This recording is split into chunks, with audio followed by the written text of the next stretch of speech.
You know ID in the town all day. ID in the SEA. You know ID in the town all day. ID in the SEA. Hello and welcome to episode 457 of the fabulous Peltoncast, sponsored by our friends at Pagliacci Pizza. I'm your co-host Kevin Pelton, And I'm Tristan Carcino. and we're coming to you in separate locations. I'm in Seattle, Washington, home of the four-time WNBA champion Storm. And I'm coming to you from Renton, Washington, home of Super Bowl 48 champion Seattle Seahawks. Oh, you were the one who stumbled over it this time. I wasn't sure whether I should say the. Should you have worked in home of Cooper Kupp and the Super Bowl 48 champion Seattle Seahawks? We will get to that. Cooper Kupp's homecoming. Do not know if Cooper Kupp moved to Renton, Washington already. Well, you know, he's at least going to spend a lot of time Words there at matter. the practice facility. I was just including him within the Super Bowl 48, the Seattle Seahawks, not Okay, the Super fair Bowl enough. 48 champions. He's part of a different Super Bowl champion, alas, one that is often. An asterisk. Can you been at least working. acknowledge Cooper Kupp's role in the Super Now Bowl? I can. We Now will I talk can. about. I mean, I would have before. I had forgotten how good he was. We'll get to that later on in the podcast. We are starting this one with heavy hearts, a somber note, because of the passing of Sonics legend Slick Watts on Saturday at age 73. Slick had, been dealing with round-the-clock care, regular care, since suffering a stroke in 2021. So, is with Gus Williams a few weeks ago. Not something that really, came is shocking news, but still tremendously disappointing given, the role that Slick Watts played. Even for those, like, we never saw him play. He was traded by the Sonics in, I believe, early 1978, like well before either of us were born. But Slick Watts was just like around and part of Seattle basketball for basically our entire lifetimes, up to well through, the time that I was working for the Sonics in Storm and actually got to interact with Slick a little bit and know him on a surface level. And even more so than his basketball career, which one of the things I highlighted when I posted about this on Blue Sky over the weekend is, like, people forget that Slick could play. Like, he led the league in both assists in steals in the same season. Only 5 players in NBA history have done that. But much more so than Slick's playing career in Seattle, it's the role that he continued to play in the Seattle community for decades after his playing career.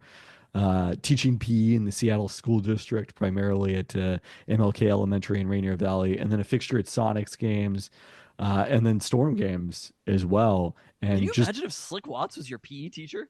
I think the Garfield contingent of the listener did have a former NBA player as a PE teacher, not someone as notable as Slick Watts. But yeah, I don't know if the elementary schoolers really appreciated it. At least not in the sense of like what Slick Watts meant, but I'm sure he was amazing to have as a teacher, given his just enthusiasm for life and in the way that sort of, lit up every room that Slick came into throughout his life. And, I'm sure that reflected on the kids as well. In thinking about Slick's playing career, I think Slick was sort of the first, like, beloved Seattle pro athlete. Really? Because the Sonics were the first team here. When he started going, this was before the Seahawks came in 76, before the Mariners in 77. And, like, Lenny Wilkins was certainly a big deal here as a player, and it was an outrage when he got traded. But Slick Watts was sort of like the people's hero, I would say, to rise from an undrafted player who did not play Division I basketball at Xavier College of Louisiana, I believe, and because of the fact that his coach there, Bob Hopkins, joined Bill Russell, his cousin, on the Sonics coaching staff. That was the connection for Slick that got him an in. He made the team, in training camp, and then develops into one of the better guards in the league for a period of time.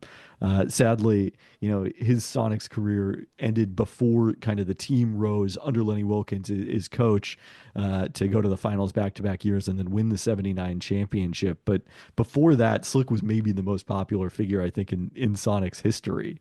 Just the the way that fans gravitated to him and the unique look that is so iconic, the signature look of the shaved head, the off-center headband that you could instantly recognize as Slick Watts. And then, when you think about his legacy, remember the Sonics 40th anniversary team, the people he touched, after his playing career. But then you have to include the song you heard at the start of this podcast is called Slick Watts. Blue Scholars chose to name this after Slick Watts and not any of the bigger Sonic stars who followed. I mean, that is a legacy right there. Like Slick Watts, one of one in Seattle history, in Sonic's history, all of the above, I would say. So it just leaves a tremendous void. And obviously Slick hadn't been out there in the public in the same way since his stroke. So it's been a period of time, but still just a huge loss for the city of Seattle and for the Seattle basketball community. I mean, one of the things I was reflecting on in the past week, the Seattle Times reported that on Saturday, when Slick passed, later in the day, Sonics, former players and other members of the Sonics community were planning to gather to commemorate Gus Williams after he passed earlier this year. And one of the things that stood out to me is like, obviously there are many reasons we need the Sonics back, and the sooner the better.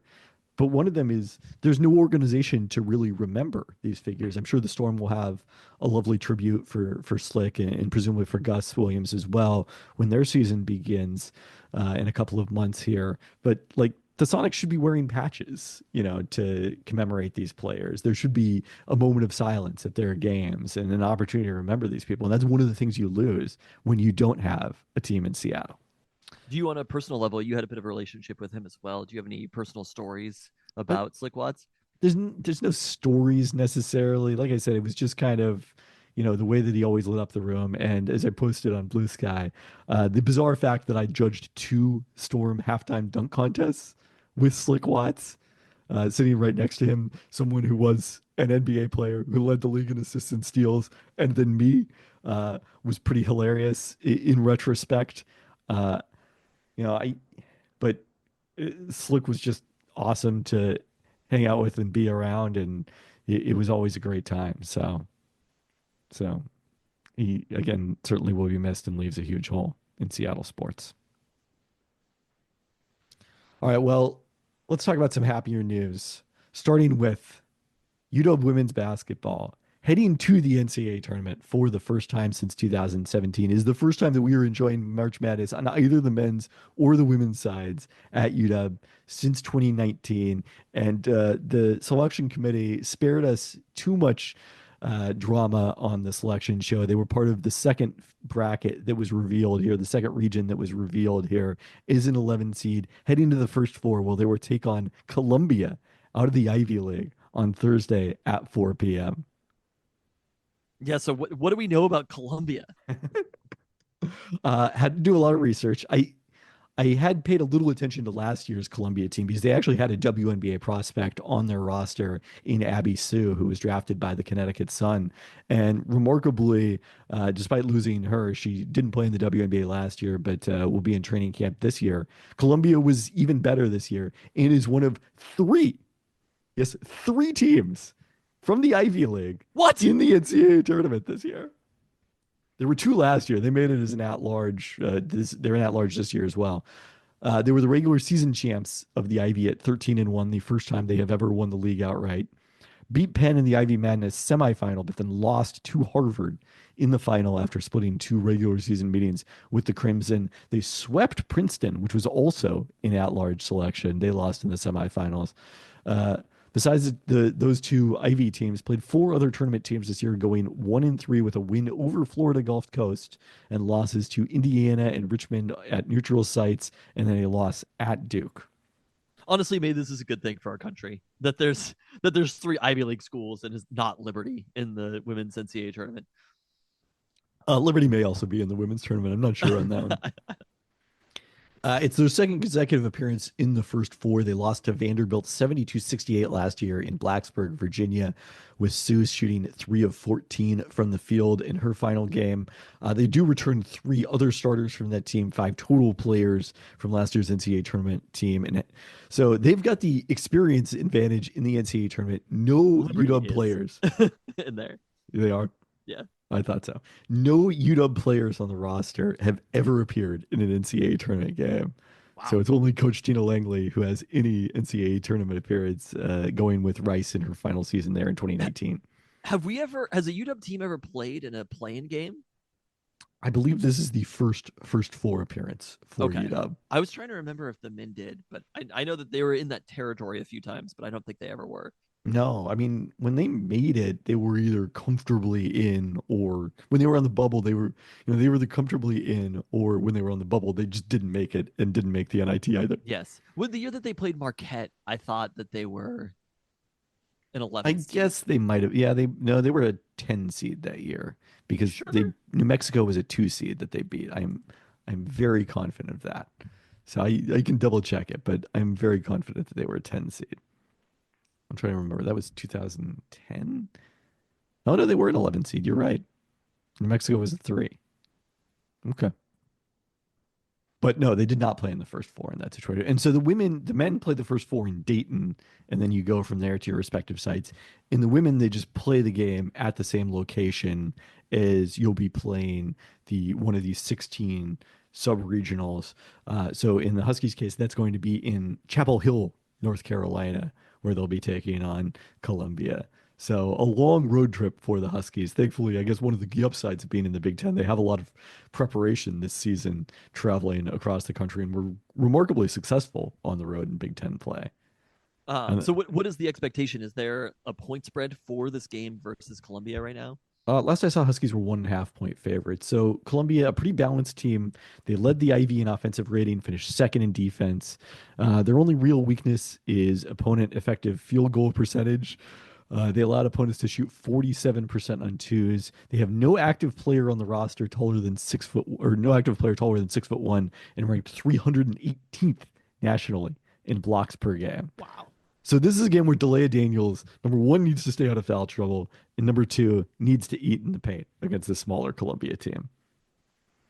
Because they have just nobody size wise who can match up with her. It'll be interesting to see how the Huskies deployed Tyra Eke.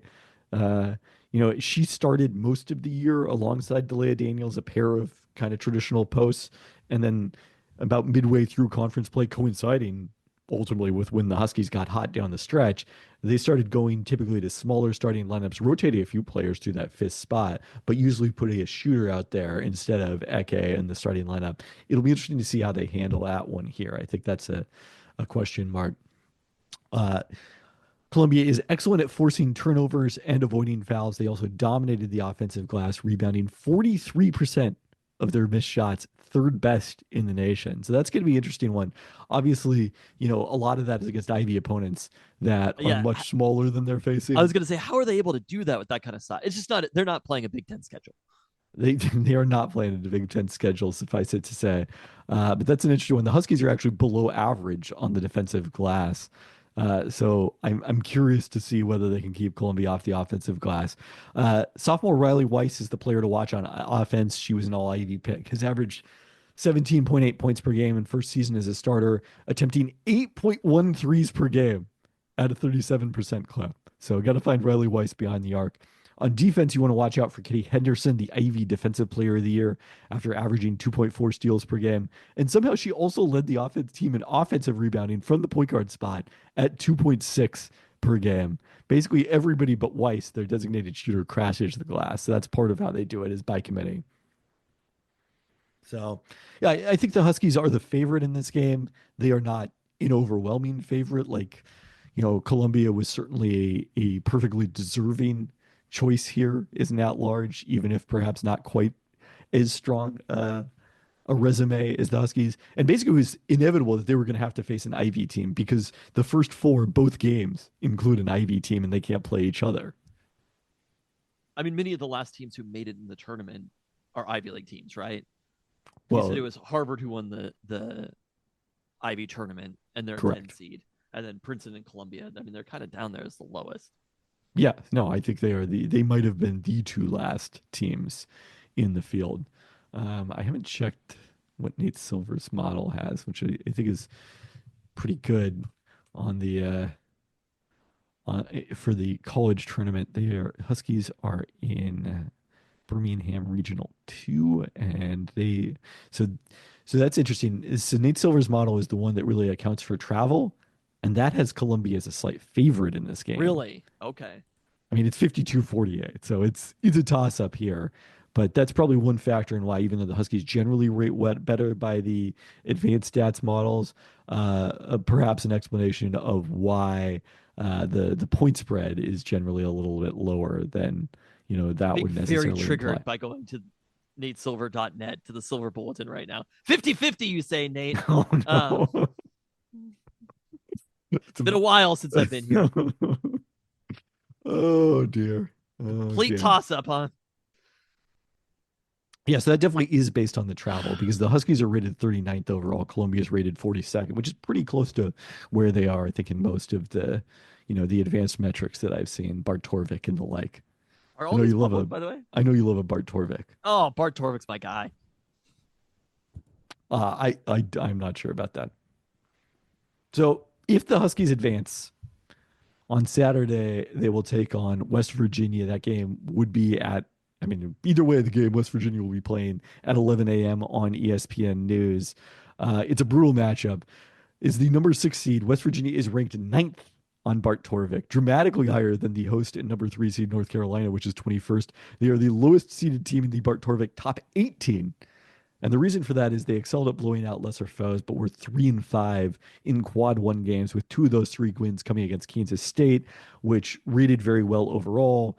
They started 19-1, but then lost star center Ayoka Lee, who missed both of those matchups against West Virginia. The Mountaineers it's Press Virginia, much like under Bob Huggins on the men's side, number 1 in the country in forcing turnovers. It's their 3rd consecutive NCAA tournament appearance, the last 2 under Mark Kellogg, who has made the tournament for the last 5 seasons, dating back to his time at Stephen F. Austin.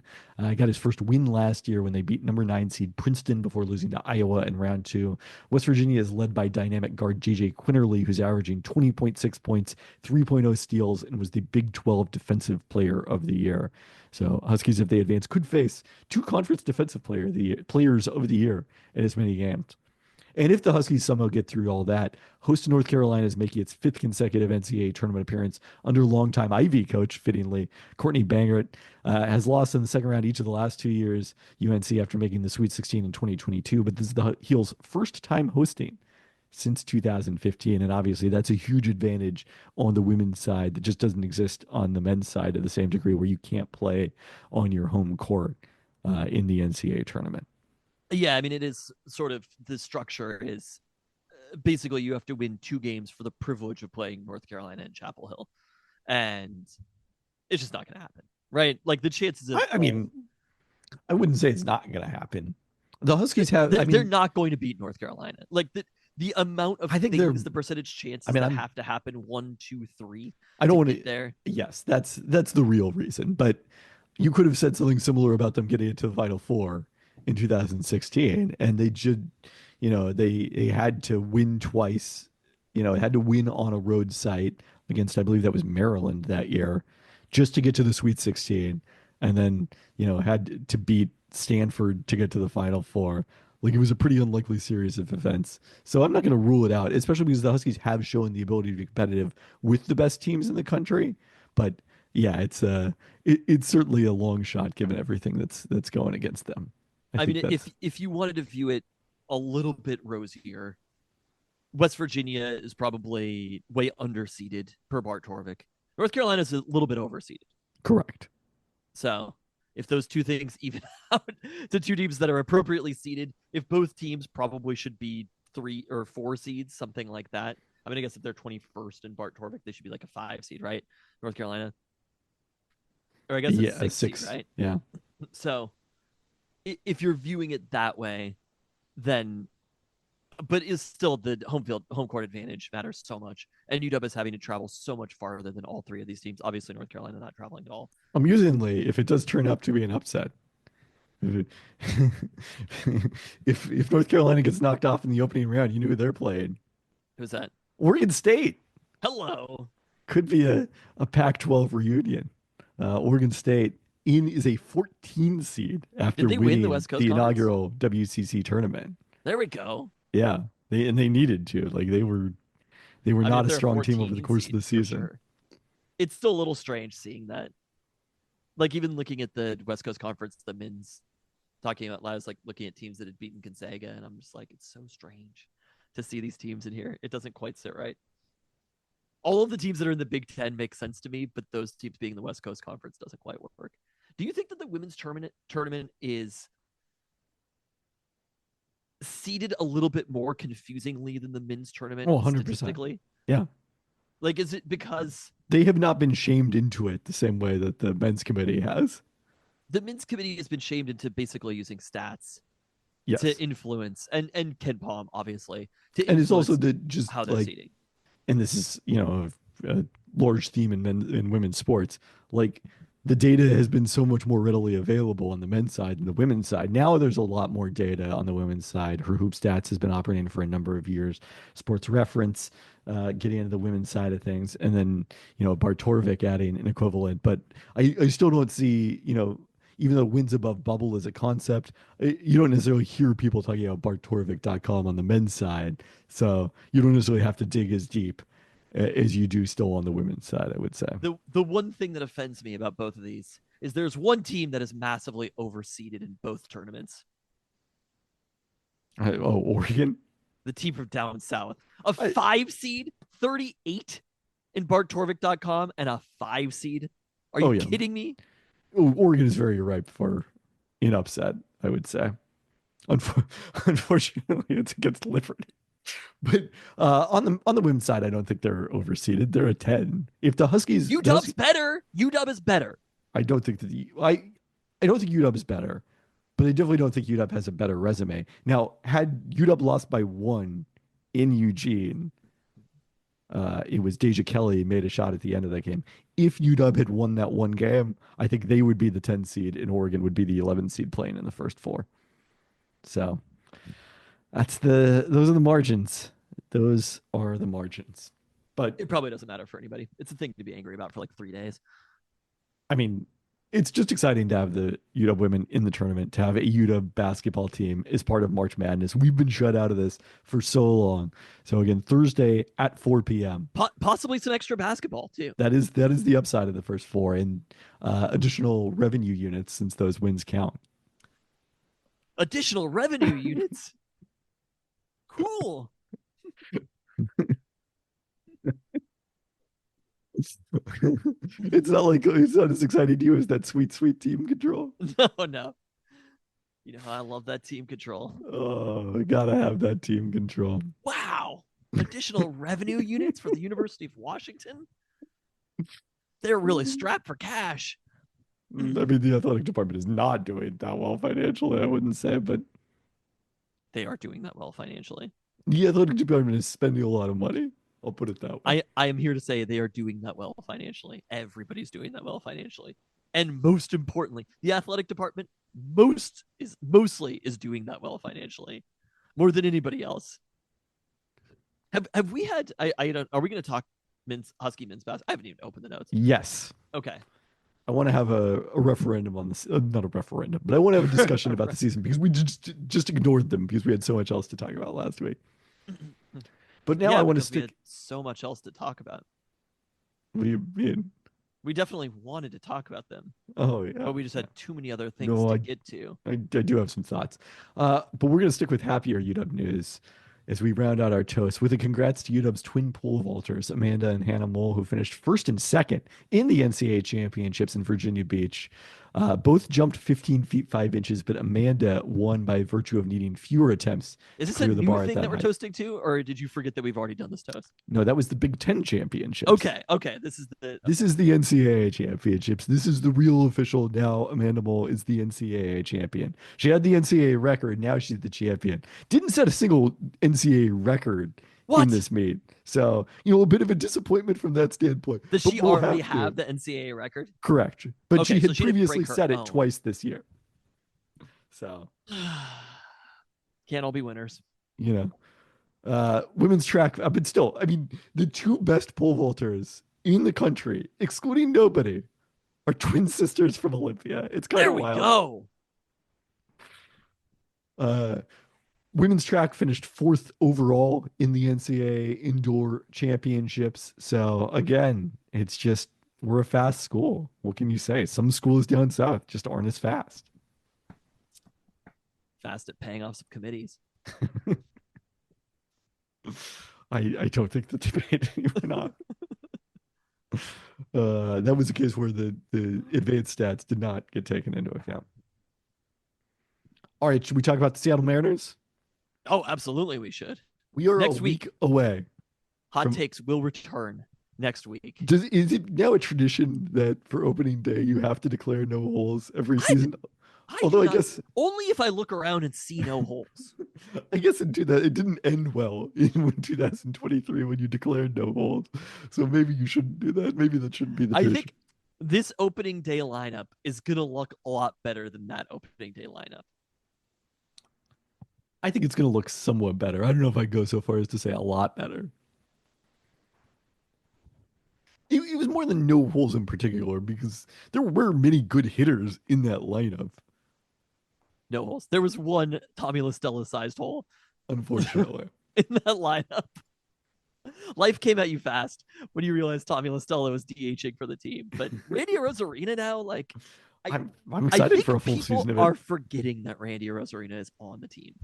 I think people are forgetting that Julio Rodriguez is going to bounce back. Hello. But that's for next week.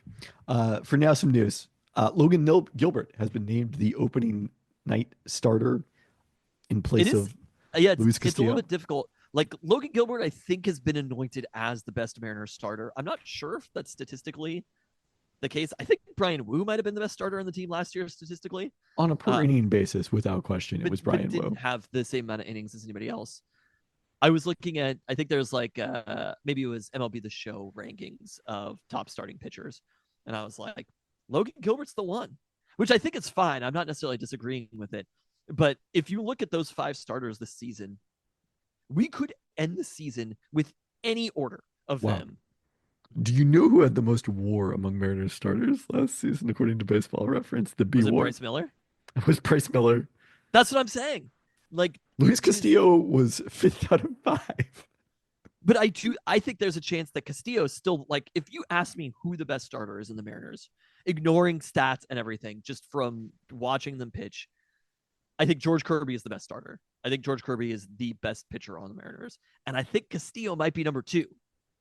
So it's a little bit difficult to rank them. But Logan Gilbert also, they're also good that it's kind of, you know, it's moot to really debate it, but seeing that Logan Gilbert has kind of been anointed as number 1 starter on the Mariners, he's obviously earned it. You know, he was an all-star last year, had a great season, but it's going to be very fascinating. I think that's the fun thing about it is like, as we're progressing in days, they don't have a day off until I think the following Thursday, I want to say. I hate when they do MLB opening day and then there's like an off day the next day. And it's like, I want to be in it. You give me baseball. I want to be in baseball. I need this every day. Right. So I like that it's a while before there's an off day, and just seeing every single day of obviously George Kirby being on the injured list, but having a new starter that we haven't seen since last year starting, it just makes every game exciting to watch. So I'm so freaking ready for it. So the Mariners this season, obviously, they're still playing for that World Series, elusive World Series. But there is a chance for them to bring home some hardware this year because they announced that the Vetter Cup will be awarded this year to the winner of the annual Mariners Padres series designed by Eddie Vedder, honoring his ties to both San Diego and Seattle. Something that started Padres fans and writers started doing this first, and then Mariners fans and writers picked up on it, and now it is an official. We have not seen the cup yet, so we don't know for sure if it's a cup. That is, the Peltoncast is withholding judgment on whether it's a cup until we see it. But also joining the Padres in support of the Epidermolysis bullosa EB Research Partnership, a charity co-founded by Eddie and Jill Vetter, dedicated to funding research to discover treatments and cures for EB. So this is for a good cause, and like this is one of those fun things that kind of sprung up, and I love that the organizations have now fully embraced this. I mean, you felt the rivalry when we were at that Mariners Padres game in 2 years ago, I'm didn't you? trying really hard to not be annoyed about this. Why? First off, Eddie Vedder is a Cubs fan. Number one. That is accurate. I've been to the Pearl Jam facility in South Seattle. It is all Cubs out. No, There is no like one is Mariners arguing that Eddie Vedder is a Mariners or Padres fan. It's just a Vedder Cup. He didn't name it the Vedder Cup. Other I mean, people did. obviously, he's participating. Eddie Vedder is happy that this is happening. Of course. So it is fine. I'm gonna come around. And If you want wanna- I think it is better to have more fun things in baseball Right. than not have more fun things in baseball. If you want to argue that they should include the Cubs in this somehow, that's fine. Although, like, this is the joke of it is, of course, because the Mariners and Padres were designated as rivals when interleague play first started and automatically scheduled against each other. And their rivalry consisted merely of sharing spring training facilities in Peoria, Arizona. Oh, I hate those Padres. But much like the hated San Diego Wave, Yeah. if you talk about a rivalry enough, maybe you can create one. Anyway, I'm gonna be fine with it. I'm gonna not complain about it. I was on the Discord. I was like, I want to complain about this, but it's fine. We could just live a happy life. I don't have to complain about the Eddie Vedder Cup, the Vedder Cup. It's an okay thing to have happen for now. Rowdy Tellez. And it's for a good cause. Exactly. Seattle Times reported earlier this week that Rowdy Tellez can ask the Mariners on Sunday whether he's on the major league roster, and they have 24 hours to tell him. I love this. This is what I'm for. I don't care about your Vedder Cup. A player being, first off, he could ask the team anytime he wants, but It's true. But it is in the contract that they have to answer him. Yeah, I guess the can ask is probably the strange part of it. Like it's unlikely he would decline to ask. He's gonna ask. And I think of it as Rowdy like Tellez will ask the Mariners on Sunday. I think of it as it's like, middle school in your passing notes. Do you want me on the roster? Circle yet one yes now. And then they have 24 hours. Start the clock, Rowdy. He just walks into the office, has a timer that has 24 hours on it, puts it on Jerry DePoto's desk, and it's like, the clock starts now, DePoto. You have 24 hours to make up your mind. On me, Rowdy Tellez. This Rowdy is somehow Tellez. the plot of an action movie. I'm for it. Rowdy Tellez is what I'm talking about. Like that is baseball right there. I've always liked Rowdy Tellez, even finding out that he's like a fun person, enjoyable to be around, even better, top notch. I'm really hoping he makes the roster. So if not, he can opt for his release instead of going to the minor leagues with the Mariners. He's got some other opt-out dates in his contract. This is pretty standard. 24 hours on all of them. But the 24-hour thing is a fun twist and wrinkle that definitely should have been made into a Mariners commercial. It's the Mariners are so good at so many things. Honestly, like I don't even want to say not baseball in there, because even like I was reading the Reddit page. I know I've complained about this already, so I don't need to complain about the people complaining again. But like the Mariners value menu on Reddit, I'm just like, every single comment is like about how little the team spends on players, and I'm like, can we just be happy about this? Did we talk about the value menu last week? We didn't. We did not talk about the value menu. No. They crushed it on the value menu. And they do every year. I know that it's gone up, but like this is one of the better things the Mariners do. Yes. And many teams do this, not just the Mariners. Because I want to see, I was looking around for others. It's not everyone, but but the Cincinnati Reds have a value menu, and I can't speak to that. But the Suns, notably in the NBA, announced this. They did this mid-season. Another team that you can't complain about the Suns spending. They are spending a lot of money. Maybe not spending it well. They are spending a lot of for money. other reasons. I think so too. Worst. I think Kevin Durant's entire career is a little bit tainted because of his tenure on the Suns. Like, we're not going to remember that when he signs with the expansion Sonics. I don't even want Kevin Durant. That's a take right there. First off, you said there's not going to be an expansion Sonics. Second off, I think Kevin Durant's career, I hate that, like, I actually sort of agree with the hot take people on it. It's just kind of an I unfulfilling career that Kevin Durant has had. I agree that in many ways it is unfulfilling. I don't want to have the Kevin Durant discussion right here, right now. What I will say is, I think people are holding the end of Kevin Durant's career against him too much in a way that like he he ruptured his Achilles, man. Like we shouldn't expect him to be the best player on a championship That's team anymore. fine. He's 37. He's also just seems like all of his quirks at first were like, it's fun. He only cares about basketball. He like tweets, and it's like he's kind of an asshole too. I'm just like, dog, like you're a basketball player. Have fun. Be a little bit more like Rowdy Tellez right now. Shouldn't we all be a little more We're Rowdy all Tellez? striving to be more like Rowdy. They should have a Rowdy Tellez Cup instead of Eddie Vedder. That's what I want. Mariners Brewers. Well, That's a rivalry. It's a more obvious rivalry than the Padres. They stole I our agree team. that there are Stole some our reasons to team, and consider we're that a still rival. mad. But they did Still not mad. designate us interleague rivals because back then you didn't play the NL Central when they first started interleague. It was only the NL West. So it was like giant. It's like what Giants A's, it's Dodgers Angels, which Yes. Giants A's is going to be weird now. Not this year, but if they ever make it to Vegas, Dodgers Angels. Who else? I guess they probably had to stick one of the NL West teams with an AL Central team before the Astros moved into the AL West, right? Could have been us.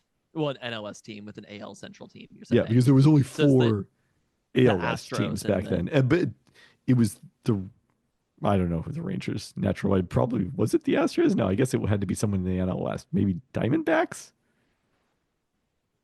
Rockies. Yeah, I don't know. The natural designating rivals. a single rival is a stupid thing. So the Big Ten did it well, where they like determined some teams are rivals, but not. You don't have to have the same number of rivalries for every team, Yeah. which was a good call. Anyways, the value menu is good, and that does lead us into our next bit of Mariners news, our last bit of Mariners news, which is that J. Kenji Lopez Alt teased on Instagram that he is bringing teriyaki chicken to T-Mobile Park this season. So I'm very curious to see how I'm and what fascinated and by where it. this is going to entail. I'm just gonna say, I understand this is a good thing, but this is not even a criticism of Kenji Lopez Alt. Like, I hope it isn't. but like, why are you doing it at T-Mobile Park? Making teriyaki? Is he making teriyaki anywhere else in the city? I think the idea here is that there's already a lot of good teriyaki elsewhere in the city, but there's not teriyaki at T-Mobile Park. But like, okay, the price point on the teriyaki, it's not on the value menu. It's going to be probably quite high, right? Probably, yes. The point of teriyaki, we did a whole search for it. And what we concluded, first off, the prices of teriyaki are probably more than they should be now. That's fine. But like, the point of teriyaki is that your neighborhood spot is the best teriyaki. And I'm not sure if a thing like gourmet teriyaki, it's almost an oxymoron happening at T-Mobile Park. I don't know that it's going to be gourmet teriyaki necessarily. It's just like the price point is what it is because it's a ballpark. Everything is more expensive. Lopez Alt is making it if it's teriyaki, because the person that we want to be making teriyaki is Toshi, and we want to have it in our neighborhood. I don't know. There's just something about it where it's like, yes, teriyaki is good. Teriyaki at the ballpark is not necessarily good for $18 or something. Well, I'm pro. I'm going to be eating a value hot dog. I'm just going to be having one of those pickles. You know how I feel about that. Yeah, we will not be finding you eating one of those. Under no circumstances. I was hyped on it though. An $8 draft beer, like an $8 high quality draft beer with inflation, to me back in the day, like base, like pint price, right? This is like friggin' 2010 area, right? Let's say 2008 to like 2016, something like that. I'm like $5 should be about the base price for draft beer. And that number kept ticking. This is at a bar, not the stadium. At any bar, I'm like $5. That makes sense. like PBR Rainier, maybe that's like a little bit less. And inflation kept pushing that price up. All the nerds started liking beer. The prices got higher, right? And now $8 is like base price at, I would assume, mini bars right now Right. for Yeah. draft beer. So to be able to do that at the ballpark is incredible. And the other thing about it is the Mariners value menu. It's not like it's just one cart, right? It is No. spread at multiple places. There's something like 10, 12 locations throughout the stadium. So basically, wherever you're sitting, there is a place with it right there. And for me, like the fact that they have it built in right next to the kids' play area in center field, whatever, the clubhouse or where the moose is. Is this the patio at 195? Probably is what that is. I'd guess, yeah. So the fact that they have the value menu right there next to where kids spend a lot of time, they are doing the exact opposite of gouging people. It is kind of the least Mariners thing you could do because they're like, there are a lot of kids here. Let's have a value menu right at it. I'm appreciative of it. Obviously, prices could always be cheaper, but all things considered, what they could do is be like, there are going to be a lot of parents here that are buying shit. Let's have a bunch of expensive stuff right here, you know? Right. So I'm for it. That's the Mariners doing capitalism right in this one scenario. But that's what I'm saying also is like there's so many things to not complain about. The other thing is the team is like number 6 in almost every projection system. Are people going to be mad? I mean, they're like a top 10 team by basically every projection system, right? I don't know. I mean, they're also like a 50-50 proposition to make the playoffs. I mean, I guess that's just like, how not that many teams are more likely than that. Yeah. All right. I feel like 50-50 preseason is spring training is still fairly good in baseball.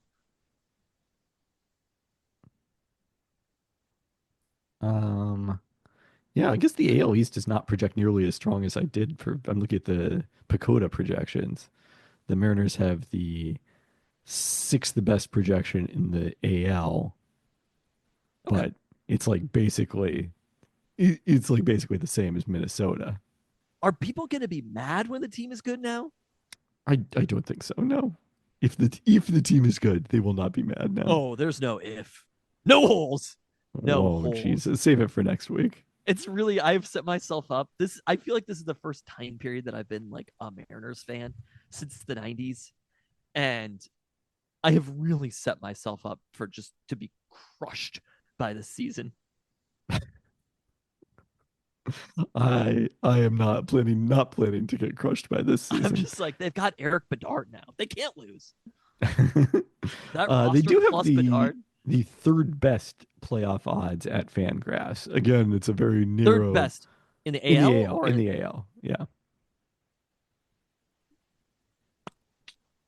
So I'm yeah, just saying, good. I don't think there are that many teams who would have the 3rd best playoff odds in the AL, right? So who's ahead of them? Are they the best in the AL West? No, Texas is like a hair ahead of them. That's Texas and Baltimore? Or Texas, all the Yankees, and the Red Sox. Really? Yeah. So No, I'm sorry. They're just ahead of the Baltimore. Red Sox. Texas and the Yankees are the 2 ahead of them. They're 3rd, and then they're in the same ballpark as the Red Sox and the Twins. So the Fangraphs doesn't like the Orioles at all. People are upset about the Orioles offseason, I think. I think people are probably upset about every team's offseason except for the Mets and the Dodgers. Maybe the Red Sox. Anyway, I don't think there are that many teams who have that kind of projection, who are 3rd in the AL per Fangraphs, whose fan base is so angry. And I get it. It's part of being a Mariners fan. But I do think that maybe people like complaining about the team more than they care about the team. Aileen was like, do you think these are people who don't, when I was talking at this, I was complaining at the complainers. And she was like, do this around the house? She was like, do you think that, well, I was talking at the value menu. I was like, it's good. She was like, do you think those people don't actually pay attention to the team? And I was like, no, I think they will watch 162 games and complain every single one of them. I think it's fair to say that the Mariners have developed a certain cynicism in their fan base, a hard-earned cynicism. So I can't blame people for feeling that. I can only blame them for putting it entirely on the offense and not looking at advanced stats that say that the pitching is overrated. All right, let's But get into the do you want roundup. to hear the harsh truth, or do you want to go win the Vetter Cup? Okay, there we go. Let's get into the roundup, starting with the Kraken. Break them up. They now have points in 4 consecutive games over the past week with 3 wins in that span.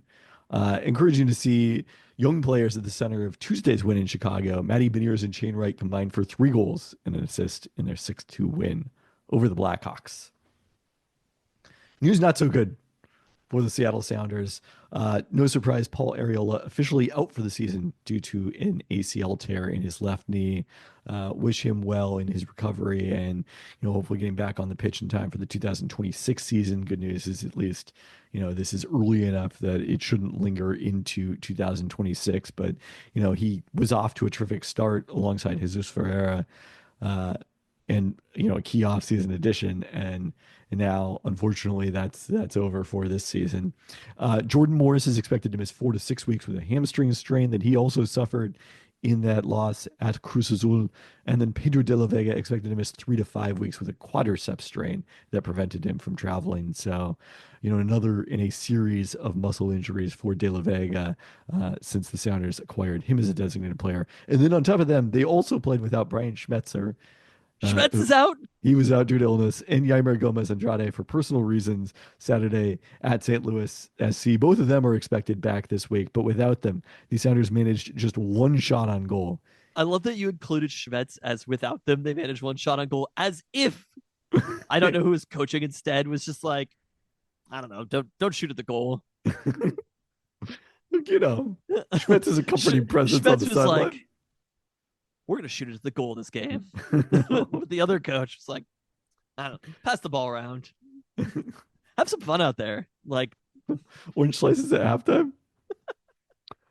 St. Louis got the game's lone goal in the 15th minute off a free kick. Sounders. This is it. This is the Sounders. This is the fall season. This is the reason for optimism about the Mariners. I mean, you could see it happening in real time right now. Like, the record isn't good at this point. The fan base is not strong right now. Their players are you think that like people flies. are disgruntled about the Mariners?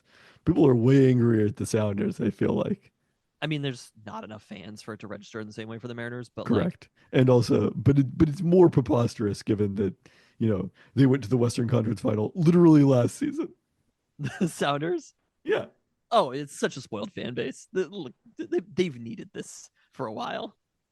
But this is it. And I will be very fascinated to see what happens with Schmetz after this season. I mean, we'll see how it goes. Obviously, I would tell you it's a long early. season. Yes. It's a long season. The Paul Arriola injury it's a long season, but he's not going to be there. I think it takes out a lot of the upside of you were hoping that this team would be better than they were last year. But again, without him last year, they did make the Western Conference Final. So they can be just fine. They will this weekend against Houston be without Nuhu and Obed Vargas, who are both on international duty. Dynamo should be less affected by international duty. So that's not great news coming into this home matchup. But so it would be very good for the Sounders to take at least a point in this one. I mean, that was the thing that I noticed being at the match a couple of weeks ago was the stadium was way less full than I feel like I've ever seen it before. I mean, the midweek matches tend to do worse. Early season matches tend to do worse. So a lot of factors were working against that. I get it, but I've been to a lot of Sounders matches, and it was number one, the lowest, the smallest fan base that I've seen. And it did feel a little bit like yes, the fan base, I guess, is angry. I didn't. That's not. I mean, I don't think they're like with me. Angry during games necessarily. It's more outside of games. But there's some disgruntledness around the Sounders. But that was the one thing where I was like, oh, things aren't going great here overall. Yeah. Even though the team played fairly well and it seemed like the offseason was good. But I was kind of thinking about your argument about how people judge the trend too much. Yes. And don't judge the overall number enough. And I was thinking about that with regards to the Sounders, where it's like, Like people are so mad at the Mariners, and they will sell so many fucking tickets this year. Correct. Like the overall, like, and or people are not in this scenario. It's not even necessarily like judging the trend. It's more judging like the loudest parts of the fan base for the Mariners, because I think there is a reality that like so many people complain about the Mariners, and probably 90% of people are just fine, are just looking forward to watching baseball.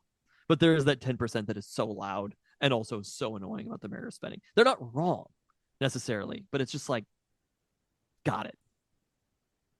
Point taken. Right. But for the Sounders, I was like, the overall fan base, it's just nowhere near as large as many of the other teams that we're talking about. Yeah, without question. Off There's the not lineup. people calling into KJR on a regular basis, Seattle sports complaining about the Sounders management. It's mostly limited to Twitter and Sounder and Blue Sky now and Sounder at heart. All right, well, Seattle Reign FC opened the season Saturday with a home draw against Gotham FC. They equalized on their only shot on goal of the match through substitute Emery Adames, who came on a few minutes earlier. Couldn't take advantage of a Gotham red card in the 87th minute, just had a few minutes to play with the player advantage. Reign played this one without new star Lynn Biondolo, who's day-to-day with a lower leg injury per manager Laura Harvey. We'll see whether Biondolo is able to make her debut. She missed out on a potential revenge game against Gotham FC, who traded her to the Sounders over the offseason. It's another of her former teams, North Carolina Courage, on Saturday as the Sounders head on the road. Could be both the Sounders in UW women, or the Sounders, the Reign in UW women's. The Sounders 2 times. I did. It could be both the Reign and UW women's basketball playing in the state of North Carolina on Saturday. So there we go. I guess that'd be fun. We're probably the only podcast drawing a connection between those two things. Probably so. Or human beings. This is like the olden days. I got some Guinness 0.0 here, and I had that a few weeks back. It's pretty solid. I did not do it specifically for St. Patrick's Day, though. But it's like the olden days where you're talking about something in the rundown. I'm like, I could just leave for a second. Go get another beer.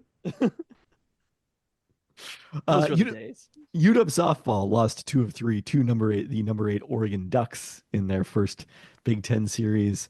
Got pretty worried that the strong 14-game winning streak against lesser foes was not going to translate after they lost the opener of the series 9-0 on Friday. They then split a doubleheader on Sunday after Saturday's game was postponed by rain. So all in all, a credible outcome against a top 10 ranked team. Sophia Ramuno got the first win or the lone win in relief. Is pinch hitter Charity Sebayatsi got the winning hit in the bottom of the 6th. Stevie Hansen took her first UW loss in the only appearance in the series against her former team, giving up 5 runs in 5 1/3 innings. So Huskies this weekend stay at home. They will host Rutgers in the first visit by a new Big Ten rival as they ease their way into Big Ten play. You see that they had Shinerbach on the value menu? I did see that, yes. First off, what a random beer to be on there. Yes. Second off, tastes like summer. Not as much so as Lone Star, but sadly, still not distributed in Seattle. So I normally at this time period, like South by Southwest was a week early this year. I don't know how the schedule worked out, because usually it aligns with the NCAA tournament. Yeah, there's just like an extra week in March this year, basically. So many times, like the first weekend of the NCAA tournament, I've paid no attention. Or like kind of seen it sporadically and haven't really been watching. But being able to just be at home, and I wasn't at South by Southwest either, but like being able to just be at home and sit and have college basketball on all day, I'm like 2 thumbs up to that, because it's something that I have not experienced that many times. But did you see the chatter around South by Southwest? I did not, no. Very, very bad marketing. Very bad. So last year, they had a partnership with like the U.S. military. Tons of artists dropped out. Yes. This year it happened again. The amount of this, according to Stereo Gum, is like the peak was 2,000 artists were there. This year they said that there were 1,000, and 35% of them were international, from artists who get like grants sometimes from their countries or whatever to come. So that's like, we're talking about such a small amount of even just American bands that are there versus any other time. So South by moved up by like 2 days when the music programming is happening, and they cut the last 2 days of music programming. I think it ends on the Thursday now. I want to say maybe the Wednesday. and people basically took that as South by Southwest music is dead. It is gone. So Before it's just that, a podcasting thing now? I mean, those things have grown much faster than Mhm. music has grown. And no offense to tech and film and podcasting, but a lot less concerned with many of the cultural elements of it. And weren't told specifically by the governor of Texas, don't come here. So there's a little bit of a difference to it, but like the music is still happening. It's just all happening at the same time. It's not like South by Southwest tech, South by Southwest film, South by Southwest music after. It's kind of like it's all in a festival happening all at the same time. But people took this to mean that it's dead. And they're like, no, it's not dead. It's all happening at the same time. And unfortunately, once that dialogue starts, I'm kind of like, I feel like people saying that it's dead means that it's going to be dead, that South by Southwest music will be no more within the next like 2 to 3 years. There are sometimes that perception is in fact reality.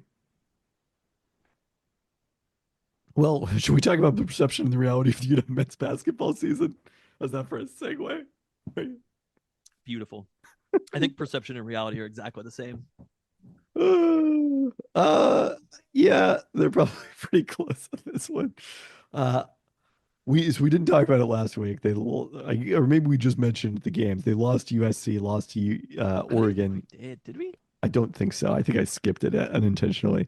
On senior day, they lost to Oregon in overtime, finished 4-16 in Big Ten play in Danny Sprinkle's first season. And like that in and of itself is not necessarily that concerning to me.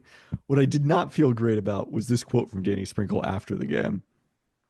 When I took this job, I knew what I was taking. I knew what I was in for. I knew year one was going to be hard. There was only so many Big Ten level players that were going to be able to come to Seattle in April and May. You hit on some recruits and you miss on some recruits. We just needed more consistent play across the board. You didn't like that quote? I don't like that quote. Tell me why. Because it's like totally deflecting any blame here. And like, I don't think, first off, all coaching changes happen in April. This is not like Jed Fish when he took over the UW football program. Like that was unusually late. It was after the transfer window had primarily occurred because of the fact that the Huskies were busy playing in the national championship game, and they didn't have didn't have Nick Saban retire and didn't have Kalen DeBoer take over until after all of those things had happened. Kalen after DeBoer he didn't bother recruiting also while he's still here, but okay. It's a dumb argument. After Kalen DeBoer had already recruited a 2024 roster. So that was an unusual situation. This is when coaching changes take place after the first weekend of the NCAA tournament. Like that's pretty par for the course. And another part that kind of bothered me, well, someone who was a Big Ten quality player, as it turns out, who was available in April, Wesley Yates III, who is better probably as a redshirt freshman coming off an injury year in the year he spent at UW, was probably better than any UW player save Great Osobor this season. And frankly, even that one I think is kind of debatable. He averaged 14 points per game at USC. And look, that one the decision was probably sealed when Quincy Pondexter was let go from the coaching staff and ended up at USC. And I don't think that you should necessarily decide to keep Quincy Pondexter as part of the coaching staff because of one player. But it's also the sort of thing like, don't tell me these guys weren't available in April when that guy who left your program was one of the better freshmen in the Big Ten this year. So I thought it was a significant amount of excuse making. And then the third thing is, and this I think is to your point that you kind of wanted to talk about, like the expectations were not high for this Husky program coming into the season. It was, if you looked at the Ken Palm projections for teams in November, the Huskies were not one of the top 15 teams in the conference. I think they were 17th at the start of the year. So it wasn't necessarily surprising that they missed the tournament, but their Ken Palm ranking has still dropped 34 spots since the start of the season. This was a disappointing performance by any measure, I would say. I like it. Roast him. I mean, I'm not roasting him, but I just, again, I would like to see Danny Sprinkle say, hey, this one's on me. We weren't where we want to be this season. We're going to keep working to get it right.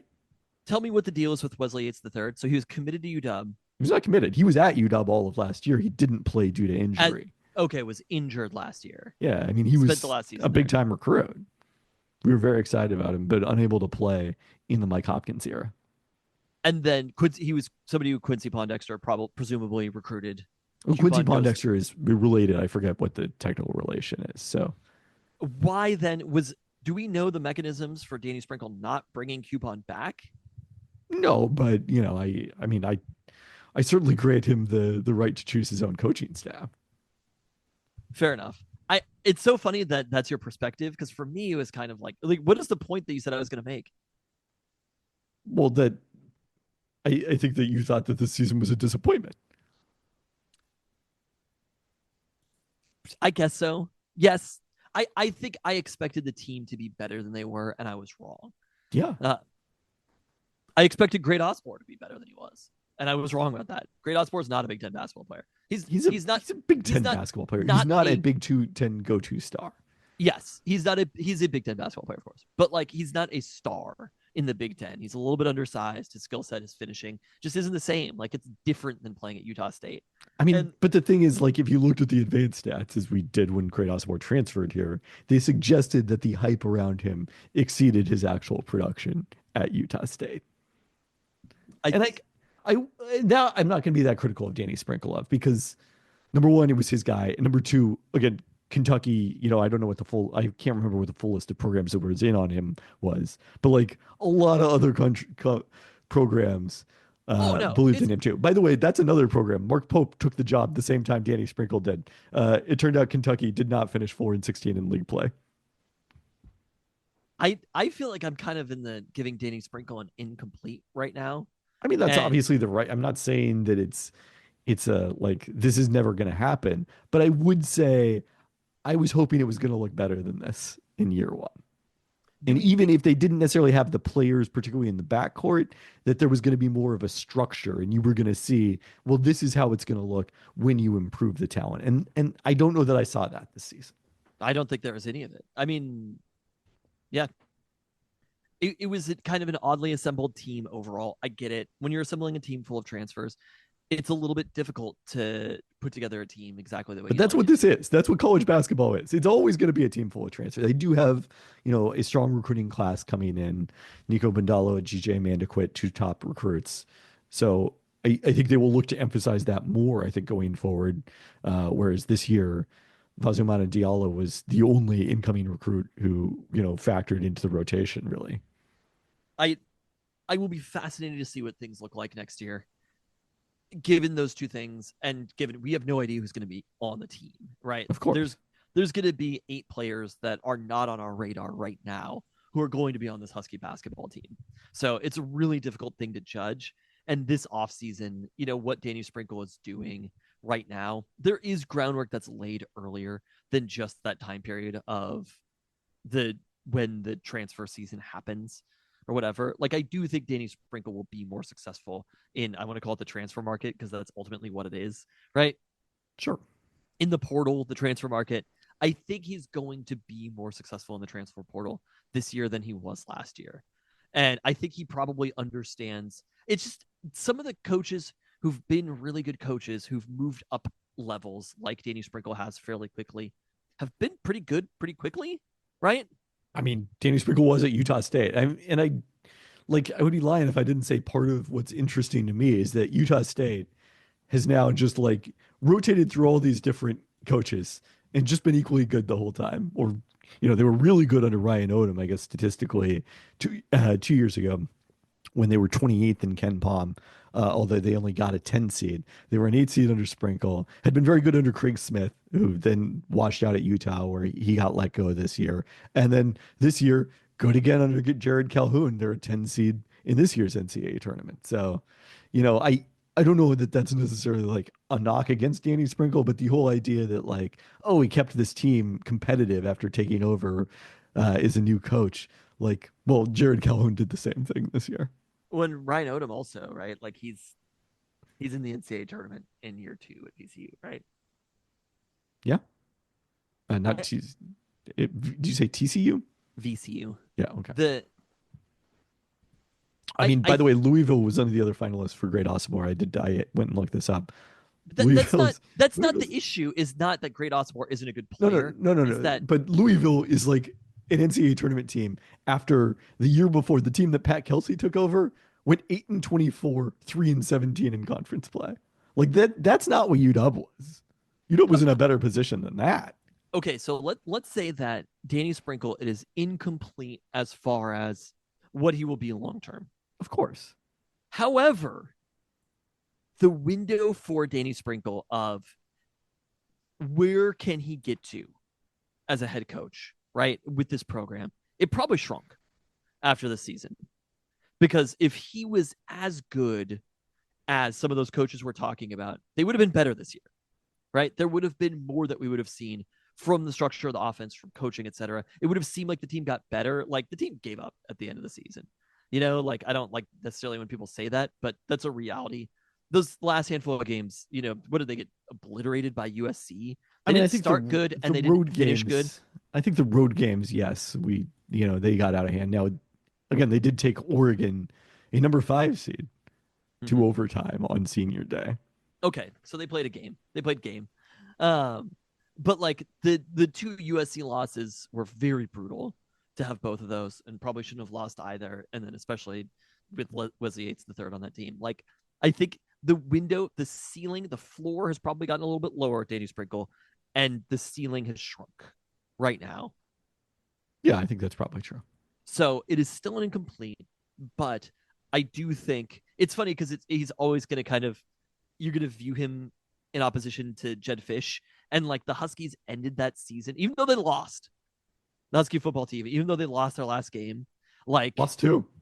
The sky is the fucking limit for that team. Like we're looking at it as like they've got so much figured out right now, which it could go away in a season, but like in this moment, in this offseason for Husky football, there's so much reason for optimism because of how they ended last season. And for Husky basketball, it is the exact opposite. There's almost no reason for optimism aside from what the transfer portal will look like for the team. So I was more neutral on this. I think you were probably more negative about Danny Sprinkle because I was just like, it's a weird season. It's his first year. He gets another year to figure it out. If they're bad next year, then all of a sudden it's kind of like, I wouldn't be shocked if he was fired after year 2. It would surprise me, but I wouldn't be shocked. If they repeat this year after year 2, what are we doing? Right? Like literally, it's not the type, you don't build programs in college basketball. If you can't figure it out in year 2, you can't figure it out. I would be shocked if it happened after next season. Depends on how bad they are. Although I guess, I mean, one of the funny things is, you know, at the time, not as high. This is something we were giving credit to. Can you remember the name of the UW athletic director? I quizzed you on this in no the idea. Seattle Sports. No idea. Troy Dannon. Troy Dannon, yes. Troy Dannon laid the groundwork for this hire. Pat Chun came in at basically the same time, or maybe even a little afterwards. So this isn't Pat Chun's guy. It is interesting. I think Kyle Smith presumably would have taken the Stanford job either way, but if he knew that Pat Chun was coming. How is Stanford? A lot better than UW. I know that much. I don't think they made the tournament. But you hear what I'm saying? That in this modern era, like if you're recruiting freshmen, you're building a program, you get a larger like runway than you do when it's every year the team is new. You got to figure it out fast, because if you can't figure it out by year 2, something like that, then I don't necessarily believe that you will ever figure it out. Or maybe you will, but it would require such a long runway of losing that. I mean, I guess I would look at Tina Langley. I mean, there's a little less transfer activity on the women's side. So, you know, that's maybe not a completely apples to apples comparison where, you know, this angst on the women's side. I mean, undoubtedly that's true, but and again, this is like largely a homegrown program. They have Delia Daniels is a transfer, and then Tyra Eke coming off the bench is a transfer. But like they went, I guess her second year was they went 19. Oh, her second year was the year that they went to the NIT final. So yeah, maybe pay no attention to me. I mean, that's what has to happen though. I mean, I don't know that specifically has to happen, but because the Big Ten is also what has to happen. Yes, I agree. The big improvement has to happen. Stanford has won 21 games, which is their more than they won at any point in the Jared Hass era, although they are not nearly as well rated. They actually took advantage of the fact that they got to go to a way weaker basketball conference going to the ACC. It's crazy. That is wild. Bonkers? Oh, not a great year for ACC basketball. The Big Ten is deep though. There's no elite team in the Big Ten, but it's a very deep league Yes. overall. And the Huskies were hurt by that. But they were also bad. How many games did they win in the end? Over the course of the season, In Big Ten play. 4-16. They won 4 games. And it's not even that they won 4 games, even though they did finish last in the Big Ten. It's how often they got blown out that was, I think, really troubling in the end. In conference play, they had an efficiency margin of -17 per 100 possessions. So But I don't that's know what not Danny Sprinkle ideal. does. Does that make sense? What is he good at? What does he coach? Was the offense better? Was the defense better? Was the recruiting better? And I this think is the recruiting was better. I think this year's recruiting class is the best that UW has had in a period of time. Maybe back to the Jaden McDaniels, Isaiah Stewart class would probably be the last time it's been this good. you're talking about the incoming class. Yeah. I'm just so distrustful of recruiting rankings right now because you could mention a player that's later in these notes, but I'm just like, it's been a few years in a row that there have been like 4-star players from the Northwest who all bear a pretty similar situation, and they are fucking awful. I wouldn't go that far. I mean, the Huskies, I mean, I guess Fazumani Diallo was a McDonald's All-American last year. That's So not who I'm talking about. Is yes, Diallo. I know that's not who you're talking about. Yeah, I don't know. It's an important couple of months here for Danny Sprinkle as they put together this roster. So far, even though the window is open to submit notifications of transfers, we've only seen it from one UW player thus far, that being guard Jace Butler, who was a consensus 4-star recruit committed after Sprinkle took over, played just 192 minutes as a true freshman, wasn't particularly productive when he was on the court, shot 25% from the field, including 2 of 12 on 2-pointers. So it'll be interesting to see, what kind of level he sort of ends up at. Although, one thing we have seen a lot over the years is 4 years, even 5 years now that so many players are getting that is a long time to develop. Who would have expected that Eric Stevenson would become an NBA player? And lo and behold, he is. I guess Christian King he was only a 3-star recruit. I thought Christian Oh King no, was, Christian King was not considered a major who was recruit. the dude the previous year? I'm not sure who you're thinking of. Maybe And 2 years ago. There's like a white guy from like Olympia. Oh, that was much longer ago. Jackson Grant. I mean, I Yeah, agree Jackson that Grant. the recruiting rankings for centers are often questionable because those guys just don't play a lot against a lot of players of similar size, except unless they're, in the kind of the high level AAU circuit. So yes, those recruiting rankings I would be very distrustful of. Guards, I think, are at Utah State scoring 1 point per game. guards. I think they're usually more reliable. I would I say. guess that was last year. Wait, so Danny Sprinkle inherited Yeah. Jackson Grant? No, he recruited him. Recruited Jackson Grant. Yes. So Jackson Grant just not playing basketball last year? Yeah, it does seem like that. Did not play basketball this past season. So yeah, there you go. All right, let's wrap up with the Seahawks and Cooper Cup. You don't think Jackson Grant was playing like high level AAU? I don't know if he played AAU. I don't know what his AAU situation is. I'm just I don't know. I The don't know. freaking McDonald's All American. There's sometimes you see players and you wonder exactly what the recruiting rankings were based on. So, all right, let's wrap up with the Seahawks bringing Cooper Cup back to the state of Washington. Uh, Even though he did not grow up in Western Washington, he was in the Fresh Hop region of Yakima. Uh, we learned at his introductory press conference on Tuesday that his family was all Seahawks fans, and little loyalties divided. Having to watch Cooper Cup come to town as a member of the LA Rams for lo these many years, and now get to full on support him as a member People of the act like Seahawks. Yakima's not that far. Of course they were Seahawks fans. I mean, it's not surprising, but also people like nationally might think that Yakima is like, in the Seattle area, and it's not in the Seattle area. It's in the but it's like it's not Seahawks the territory. 1980s when Cooper Cup grew up. Like the Seahawks had a huge fan base by that Correct. point. Yes.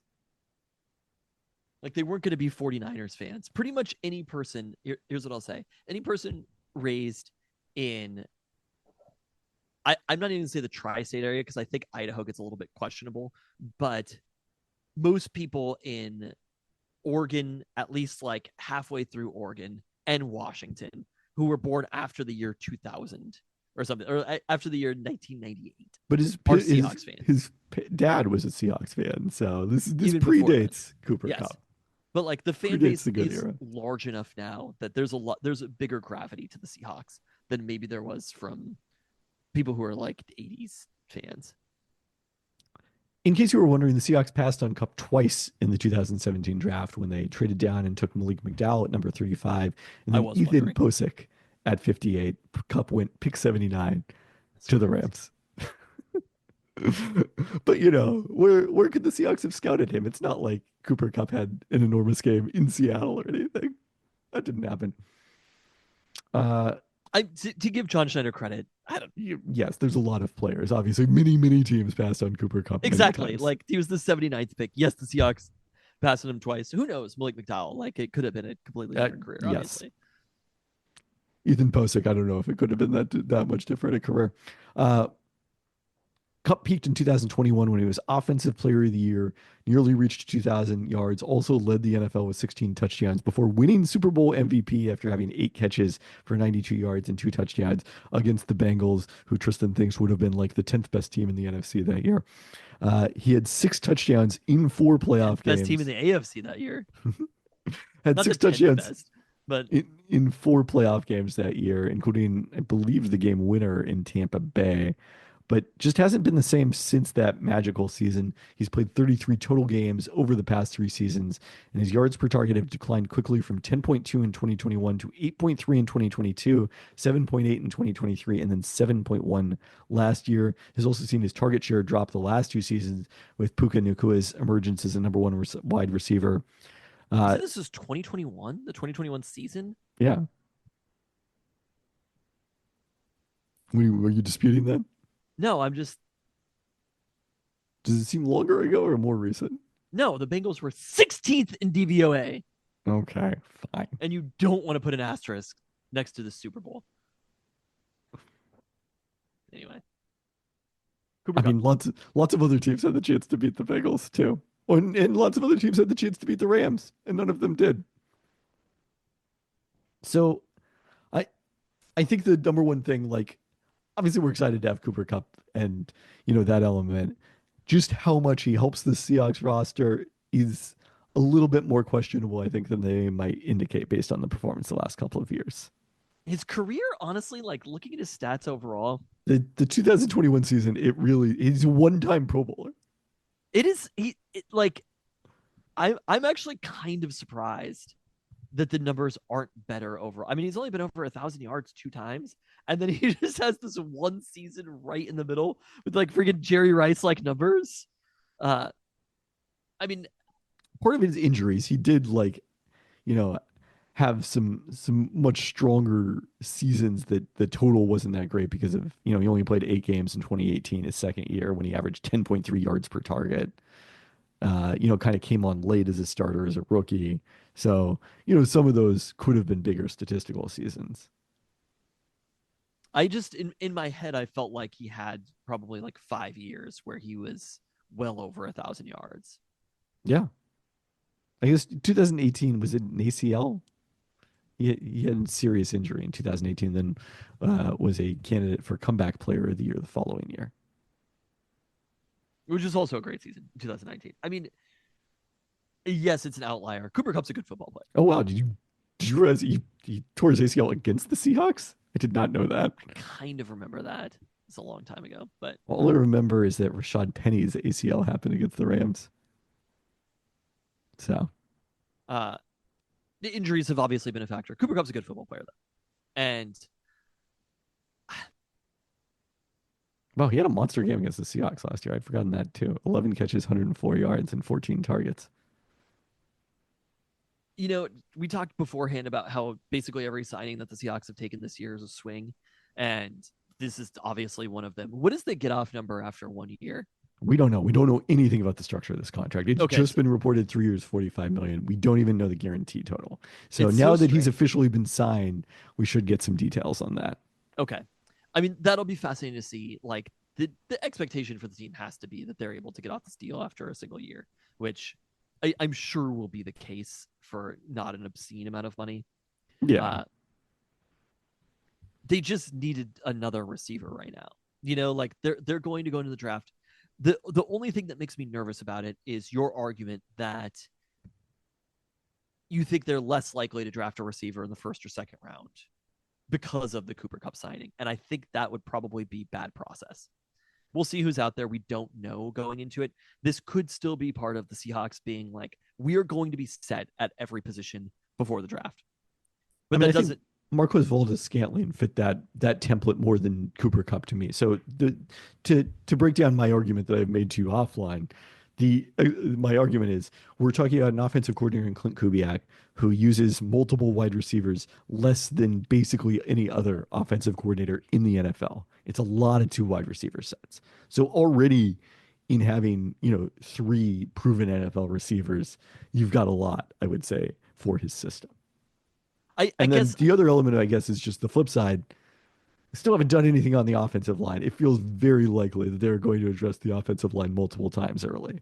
We'll yes, see if they but feel not in the comfortable first doing it in round. the first round. But I just John Schneider, everything that he has told us, it's probably not going to happen in the first round. There are a lot of picks after that though, to do it, to bring in competition on the line. The the yards per target, it was down last year at 7.1. It was a down season overall for Cooper Cup, but like I think given the high end ability that he has, I still think it makes sense overall as a signing. I do think this is probably the one that I'm most skeptical about of all of the transactions. Like, if you were to ask me about it, the risk is not as high because the money isn't as high. But like, I feel way better about Sam Darnold right now than I do about DeMarcus Lawrence or Cooper Cup on the Seahawks. I like Cooper Cup, but if you're talking about if they're going to use 2 wide receivers more often than anybody else, and it's going to be obviously JSN, are we factoring in that Cooper Cup's just going to be injured, or in those 3 wide receiver sets he'll be on the field, but it's going to be a really small workload? And then if that's the case, it's kind of like, why are we signing a player for this kind of money to have a smaller workload? I mean, I think he's Like the number 2 guy. It's just that I think it's MVS whose role is smaller when the but when the he Seahawks are has at full such strength. he has such a clear role as deep threat, Marquez Valdes-Scantling. Like, and Cooper Cup doesn't necessarily have that. I mean, look, if they get the version of Cooper Cup that we've seen over the course of his entire Rams career, they're going to figure out a role for him. Yes. It was interesting. So, my colleague Seth Walder wrote about the fact that both Cup and Jackson Smith and Jigba have been most comfortable in the slot.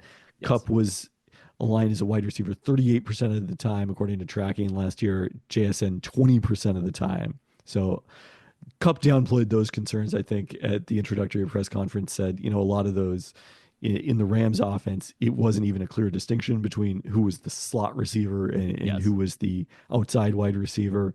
So, we'll see. I think the optimistic view is that Cup can help JSN refine some of those, slot route running skills. Not that JSN needs a lot of I was help gonna at say, this I think point. it's fine. I He's think he's fine he's overall. and he had a pretty good guy to watch in Tyler Lockett for these past couple of years. Uh, this was the concerning stat that Seth Walder had in that piece. The ESPN has an open score based on tracking data.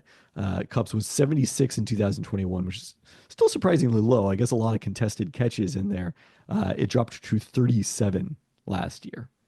So, it's not just that the ball wasn't coming his way with Puka Nacua. It's also that, he wasn't He just getting open. wasn't open as much. But I mean, I think the flip side of this is, and why do the Seahawks like him in this offense? Cooper Cup is a terrific blocker. So you put him in a lot of those schemes in the play action situations. That's where I think this is potentially a significant upgrade. Okay. So I mean, I just, it makes me nervous if it's Marcus Valdes-Scantling is not on the field. I think we are maybe taking a little bit too much from Clint Kubiak's history as well. Like it may be how much he's going to use a fullback in this offense. I'm a little bit skeptical about that. And I do think that the offense may change and evolve over time. And again, like you were saying, if Cooper Kupp is able, if he is anywhere near what he was 2 years ago, 3 years ago, they're going to find a spot for all these players. And you're going to be yeah, I think rotating that's in a probably true. number of wide receivers. And I think But Valdez Scantling does project as more of a situational receiver. Like he started for the Saints, but I don't think that's the ideal role for him. no, I don't think so either. But I mean, if you're saying that they're starting two wide receivers, are the two wide receivers who are starting then JSN and Cooper Kupp I think so, yes. and MVS? I mean, but it's basically like, And it's to not me, like you rotate players through those positions. It's not exactly. like, MVS is never going to be on the field when there's only two wide receivers. Yes. That's why I don't think this changes things as far as the draft pick goes. And We'll see. that would be my number one concern, because I do think that wide receiver, there are so many needs on the Seahawks. Like, that's not the only need. They're probably not going to draft a guard in the first round. It'll probably be whomever is available with that first round pick. Maybe they'll trade out of it completely, right? I feel like the Seahawks in the draft have drafted players in the wrong years, if that makes sense. The DK Metcalf, I think, was one that it was a good wide receiver draft, and they drafted a wide receiver. Right. But and I think Charles Cross was a good tackle draft, and they drafted Charles Cross. I But think if you're looking for counter examples, D. Eskridge in a year where I don't know the wide receiver depth was as strong, or was there? Well, there was one wide receiver in particular in that second round, wasn't there? I it don't was know. really good. I thought Right that's the after look you were Eskridge. giving me. No, I can't remember. The times that the positions have been deep, it feels like the Seahawks haven't necessarily gone with the trend, and it seems like that's actually worked out a little bit. And this is ultimately around where the Seahawks are drafting, seemingly like a pretty good wide receiver draft in a year that, best case scenario for Cooper Kupp, are there 2 years on the Seahawks? Like, realistically, he's just not going to be on the team long term. So if you're passing on that because you have Cooper Kupp set, that is the place that it makes me nervous. I just don't think they're going to do it, though. I agree, and I'm not saying like, oh, they definitely won't draft a wide receiver. Like, But- first off, they don't know but- what they're going to draft. A big piece of the value that you get from these players, like Cooper Kupp, has to have value right away, given the Yes. contract, because the most likely outcome is that Cooper Kupp plays 1 year on the Seahawks. So he has to have value equal to that money that is being paid to him right away. And it's the same with a draft pick, right? First round draft picks get paid more than anybody else. They kind of need to have value right away. I don't So- agree with that wide receiver. I think you need to have value by year 2. I don't think you need to as a rookie. But you have to be able to get that player on the field. JSN was on the field as a rookie. He wasn't as good as he was in his second season. How much But- was he on the field? I think he was on the field quite a bit. I don't know. I mean, he had. I guess he was targeted 93 times. That is quite a bit. He just wasn't down in the field. No, he was used horribly, but like him being there and being on the field is still helpful to get those reps. And that's the thing where it's kind of like, maybe things get clogged, but then are they factoring in that Cooper Kupp, they can't count on him being healthy? It's funny, I saw somebody mention like Cooper Kupp is a Hall of Famer, and it's like, not even close, right? No, it does not seem likely. Cooper Kupp has a Hall of Fame season. He has one of the better seasons for a wide receiver, and then a bunch of pretty nice years. But I'll be fascinated to see how much they're able to scheme him open as well in this offense, and it's going to be a different role. We just don't know the answer to all these things right now. But I do think having that depth and you need 4 wide receivers who are able to play. Like we saw this last year for the Seahawks. Players miss time. DK Metcalf missed time. You have to have 4 capable wide receivers who are getting on the field. Maybe it's Jake Bobo who's the last one, but I kind of like, it's a lot of money to be paying for depth for Cooper Kupp, but again, like we talked about, it's a bit of a swing. So Nico Collins and Amon-Ra St. Brown were both drafted after D. Eskridge in 2021, although it was fairly significantly after. In the second round was not a good time to take a wide receiver. There's a stretch here that is goes from Kadarius Toney at pick 20 to Amari Rogers at pick 85, where not a lot of NFL success from that whole Kadarius group. Toney was drafted in the same year as Amon-Ra St. Brown. So I feel like Kadarius Toney's just like been through a whole career, and Amon-Ra St. Brown is still young. Kadarius Toney's been through a lot. I agree. He is 26. So we did get some details on Sam Darnold's contract. Now that that one also is official, but we have not gotten the complete details. But Pro Football Talk reported that only the 37.5 million in 2025 compensation for Darnold, so that's between his signing bonus and whatever his base salary is this season, is fully guaranteed at the time of signing. An additional 17.5 million of his 2026 base salary is guaranteed for injury, but not for if he's cut for skill reasons until the first week of the 2026 cap year. This is a pretty common structure for Seahawks contracts, as many of the beat writers pointed out, including Russell Wilson's contracts were also structured this way. The Seahawks have not been one to give out like these fully guaranteed type of contracts. Now, what I noted on the Discord is what makes this different is Russell Wilson's signing bonus was so large that it functionally served to guarantee his salaries in many of these years because the Seahawks would have had to take an enormous cap hit to waive him. Sam Darnold's signing bonus will not be that large. So I think there will be the opportunity for the Seahawks to move on from him after this season and, assuming he's not injured, to save money in the 2025 cap or 2026 cap by waiving him. So it doesn't necessarily mean it will happen, but that there is that potential, I would say, for the Seahawks. And it does seem to indicate that the market for Sam Darnold as a starting quarterback from other teams just wasn't there. It's kind of wild to me. I mean, again, to finish 10th in MVP voting, you really have to prove it in the NFL for many years in a row. And I think the Seahawks got a freaking steal on this. I'm pretty excited about Sam Darnold overall. You're talking yourself into it more and more each week. Oh, I mean, I was happy about it from the very beginning, but I think overall, like, the way it's funny that the Cooper Kupp signing, I feel like people have kind of let off the Seahawks because it's like, all right, they figured out the replacement for DK Metcalf, and it's a little bit like, I don't know about that. Yes, the order of which moves people were excited about. I don't know that I totally agree with. I've almost talked myself out of Cooper Kupp even during this podcast, looking at some of the stats where it's like I started being like, yes, Cooper Kupp, and now I'm like, huh. Like DK Metcalf has multiple seasons that are just way better than Cooper Kupp. And Kupp had some other really strong seasons that were shortened due to injury. So, staying healthy is obviously going to be the biggest thing for him. That's not a thing that tends to get better when you're in your 30s. I was going to say, like, if we're like, yeah, he had some great seasons that were cut short due to injury, and now he's 32. All the more opportunity for that. I like Cooper Kupp, though. And I think that's kind of the main thing, which is all the way back to college. But, like, I mean, we were more focused on Vernon Adams at the time than Cooper Kupp specifically. Oh, Vernon Adams. He'll be a star someday. But what Vernon Adams Jr. is up to these days. Is he still playing in the CFL? Probably not. But I mean, DK is at like 9.4 yards per target the last couple of years. Like. Oh, he is still playing for the Calgary Stampeders.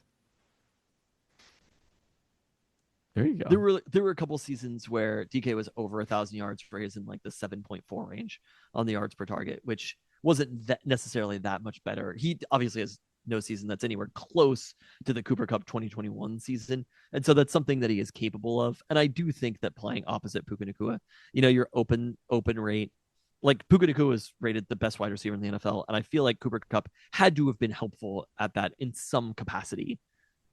I just don't know about Cooper. Man, I think this might be a terrible signing. I mean, we'll see what the contract is. Either way, it's still going to be fairly good money in year one. Yeah. I feel like they're paying for an outlier season. It's so funny. This is more paying for an outlier season than Sam Darnold to me is paying for an outlier season. It's just the outlier season happened in 2021. Is that not true? I mean, again, paying for the outlier season would actually be paying him like 50 million a year. I guess so, but like we don't have the the structure of the deal, but I get the feeling it's going to be pretty solid money if it's a 1-year contract. I think it's all fake. You think the whole thing is fake and it's like a $10 million deal? Like, what is the number for one season that you think makes sense for Cooper Cup? 12 million. I think that's fine. 1 year, 12 million. What was it reported as? 3 years. 345. You think 1 year, 12 million is good? Yeah. Yeah, I agree with that. But people just kind of have it all wrong. Again, it's like the thing we talked about before. You just get an idea of a player in your head, and they kind of sit there. Once people have made up their minds about a player, and people made up their mind about Sam Darnold, it's like Sam Darnold's bad. Sam Darnold's a joke. And it's like Cooper Cup, the most, like the times that we remember him the most is him winning the Super Bowl. I mean, actually, it's not. It's all these games against Seattle. Or playing against the Seahawks and being open every single possession. But also, he's playing against fucking Pete Carroll's defense. There are a lot of players, right? Yes, a lot of players who are not worth 15 million a year. I mean, there are a lot of elderly quarterbacks that, had they only played against Pete Carroll's defense, might have been pretty phenomenal. Our perception of them might have been pretty good. Did you know that Vernon Adams Jr. was the quarterback for the BC Lions the last couple of seasons? He got traded to Calgary after that's our favorite Canadian football team. It is. That's our team. It's the only one I've seen a home game of in person. Have you? Yeah. Okay. Yeah, I've been to a BC Lions game. He led the CFL in passing yardage in 2023, and they made the Western final that season. Not a great West final for him, but alas. So the Seahawks have hosted a number of guards, have yet to sign any of them. Presumably that's going to happen at some point. We'll see who they decide on. I will wait to have any position on these visits until they actually sign someone. Yeah, I mean, just one season where I guess he played every game in 2019 Cup. But it's missed a lot of time, dude. The other question, tying together multiple storylines from this podcast. When the Rams and Seahawks play next season, should we call it the Cooper Cup? There we go. On that note. Thanks for listening. Thanks.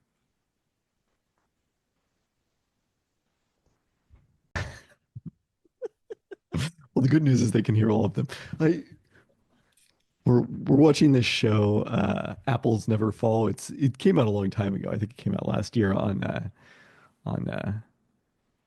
Peacock, I guess. And one of the plot lines is about a character recording a podcast, but they repeatedly just like people coming into the room is they're recording the podcast alone by themselves. And I'm like, they don't tell anyone beforehand they're starting to record. It's like, very rarely does that happen to us. Every once in a while, one of your 10 to 15 children will wander in, but that makes more sense than what got you to the place of watching this show.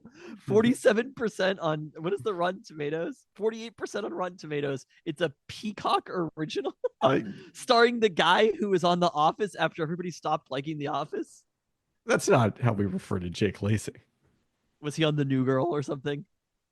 No, I mean, you should cite Obvious Child, of course. And I think of him. Lacey. I saw somebody on the Discord was like Spring Breakers first grade A24 movie, and I was like, hold on. And then it came out. Spring Breakers came out 2 years before Obvious Child. So okay. I paused. I'm glad you did the research before you got publicly angry. I endorse that as a strategy. Obvious Child is the first great A24 movie. I personally think of him as being from the series version of High Fidelity, where he plays basically the exact same character he plays in Obvious Child. This dude has really been around for a long time. He's on every show after you stop liking it.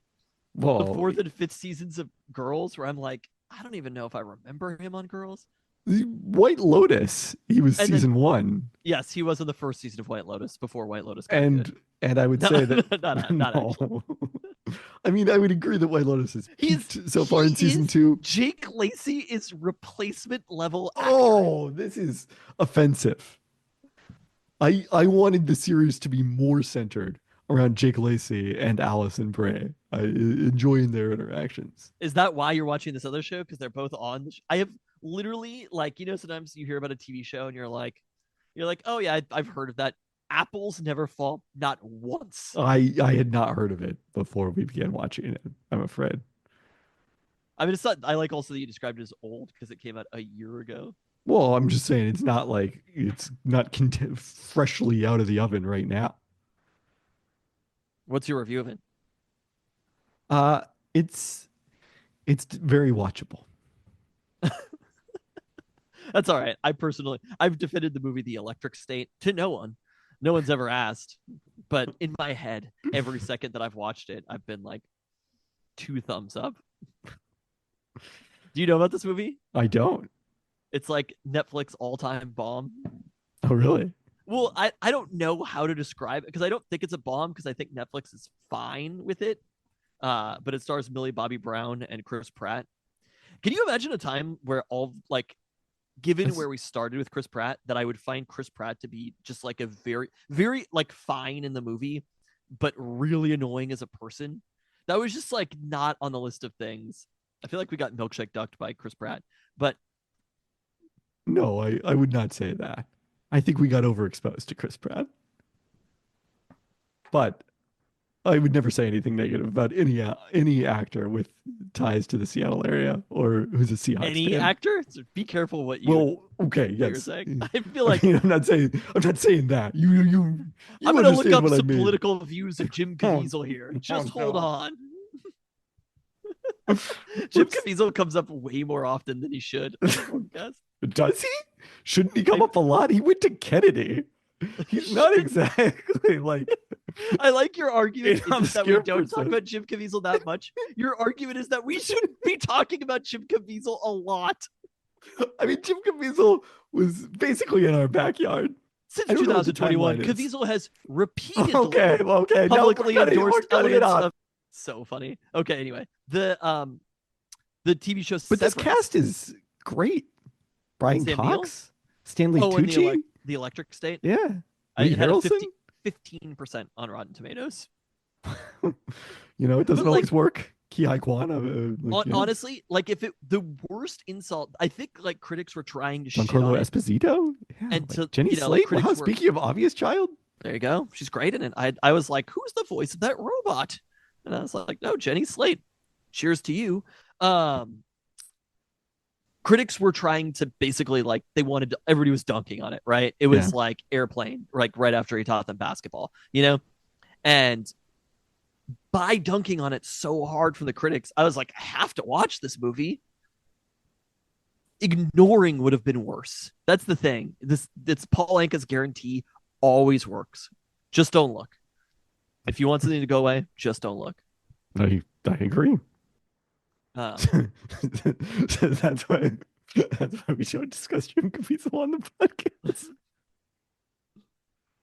Probably better. I'm not trying to discuss him. The entire world was doing that with the apples. Apples never fall. You told me a second ago, and I already forgot about it. It's just a horrible name. Like, but Severance, the creator of Severance, is from Olympia, Washington. Wait, I thought Ben Stiller. I guess does he just direct it? Ben Stiller? He's like it's under his production company. I see. Okay. And Ben Stiller has directed many episodes, but he's not like the creator. Oh, there you go. The more you learn. Olympia, Washington. Went to Western. Nice. He went to Western, and then I believe. Why isn't he the listener? He's also the exact same age. I was at a children's basketball party earlier, and I met a person, and they were like, "Oh, are you from around here?" And I was like, "No, I'm from like just south of Seattle." And they were like, "Where?" And I was like, "Okay, you're in the know." And I was like, "Boulevard Park," and they were like, "Hell yeah, we know about Boulevard Park," which does not. And I was like, I have like a 1 in 20 chance. I don't want to say 1 in 100, but like 1 in 20 chance when talking to a person even from the Seattle area, that they know what Boulevard Park is. He graduated Evergreen High School 2002, There 1 you year go. older than me. There you go.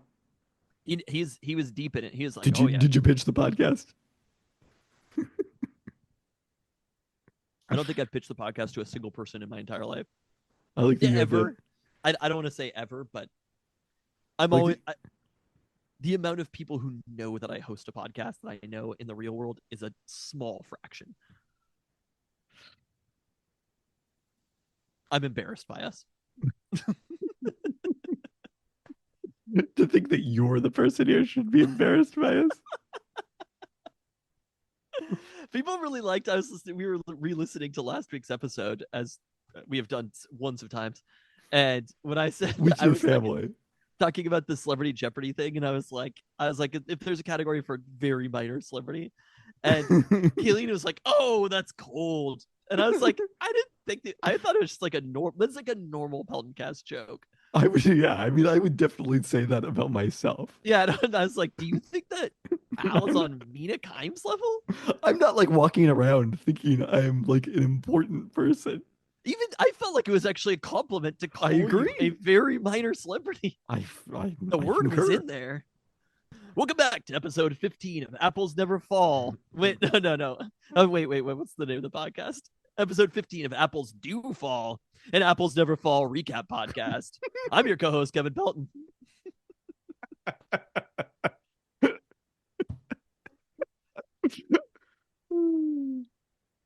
We'd actually call the podcast Apples Never Fall, Never Fails. Apples Never Fall, Never Fails. Is it only one season? Yes. We're on the rewatch.